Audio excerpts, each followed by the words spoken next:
Ir aš manau, kad būna ne tik fiziniai, bet ir dvasiniai raupsai. Sakote, o kas tai?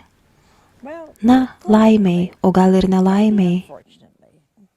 Neturime akių, dvasinių akių, kad pamatytume aplinkinių žmonių sielas. Mirtume iš ekstazės dėl kai kurių grožių ir mirtume iš siaubo dėl kai kurių sielų baisaus vaizdo.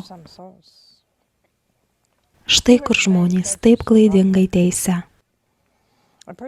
Žmogus atrodo labai gražus ir gražiai apsirengęs, su deimantais, smaragdais ir dideliais automobiliais, o jo siela apgailėtina. Ir kadangi net nepagalvojame apie sielos išvaizdą, ką Dievas mato, kai mus žiūri? Ar jis mato savo sūnų kokią nors formą?